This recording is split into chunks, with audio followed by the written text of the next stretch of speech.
మన కార్యాలు కూడా ప్రభు ఒక బ్యాంకులో దాచిపెట్టాడు. ఒకసారి విశ్వాసం స్తోత్రం చెప్పండి. హల్లెలూయా.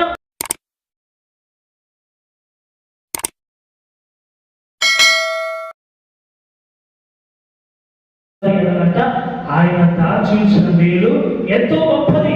హల్లెలూయా. మన దేవుని యందు భయభక్తులు కలిగి మన దేవునిలో స్థిరంగా ఉండి మన ప్రార్థనలో స్థిరంగా ఉన్నట్లయితే దేవుడు ఏం చేస్తారంటే ఆయన మన పట్ల దాచి ఉంచిన కొన్ని మేలు, ఒకవేళ మన అప్పులో ఉండొచ్చు, మన ఆర్థిక సమస్యలలో ఉండొచ్చు, ఒకవేళ మన కుటుంబంలో ఏదో ఒక సమస్య, ఏదో ఒక ఇబ్బంది ఉంది, అయితే దాని విషయంలో యేసుప్రభువు ఏం చేస్తారు తెలుసండి? ఆయన దాచి ఉంచాడు. హల్లెలూయా. ఆయన మేలు దాచి ఉంచాడు. ఆ దాచి ఉంచిన మేలు ఒకరోజు తెరవబడుతుంది. హల్లెలూయా. ఒకరోజు తెరవబడుతుంది. హల్లెలూయా. ఒకసారి చేసిన స్తోత్రం చెప్తామండి. హల్లెలూయా. హల్లెలూయా. ఆ దాచి ఉంచిన మేలు అనేది చాలా గొప్పది. హల్లెలూయా.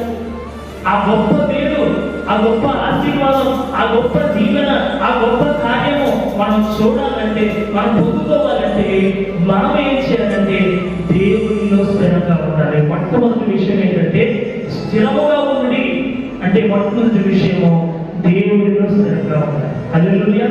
దేవునిలో స్థిరముగా ఉండాలి. దేవుని యందు భయభక్తులు కలిగి ఉండాలి.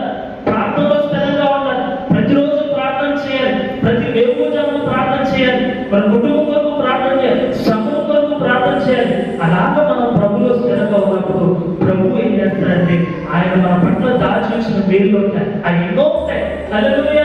ఇప్పుడు బ్యాంకులో మనం డబ్బులు దాచిపెడతాం, అకౌంట్ లో. అవునా కదండి? ఒకవేళ 10,000 దాచిపెడతారు, కొంతమంది లక్షలు దాచిపెడతారు.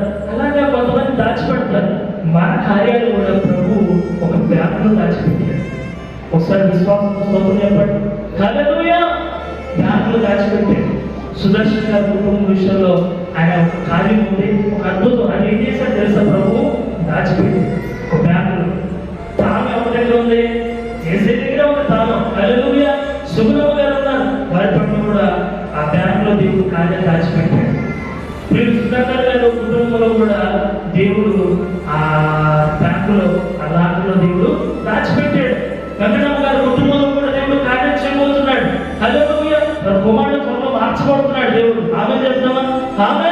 హల్లెలూయా. ఆ కుటుంబంలో కార్యం చేయబోతున్నాడు. కాకపోతే దేవుడు ఏమంటున్నాడంటే ప్రభువులో స్థిరంగా ఉండాలి. హల్లెలూయా.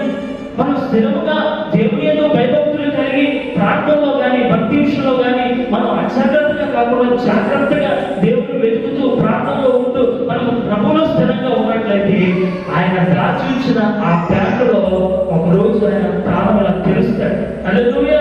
తాళం తెరిచినప్పుడు మన ప్రియుడు సుధాకర్ గారి కుటుంబంలో ఉన్న అప్పులన్నీ కూడా, ఆర్థిక ఇబ్బందులన్నీ త్వరలోనే దేవుడు తీర్చబోతున్నాడు. హల్లెలూయా. హల్లెలూయా. అలాగే సుదర్శన్ గారి విషయంలో కూడా ఆ కుటుంబంలో కూడా కార్యం దేవుడు తెలుస్తాడు. హల్లెలూయా. వెంకటమ్మ గారు, సుగుణమ్మ గారు, మన సంఘటనలో కుటుంబంలో, దేశం గారి కుటుంబంలో, అన్ని కుటుంబాల్లో ఏం చేస్తారు తెలుసా? ప్రభు తెలుస్తాడు. ఆయన తెలిసినప్పుడు ఎవరు మూయలేదు. హల్లెలూయా. ఆయన మూసినప్పుడు ఎవరు తెరవలేరు. హల్లెలూయా. కాబట్టి మన విశ్వాసముతో దేవుళ్ళో స్థిరంగా ఉండాలి. హల్లెలూయా.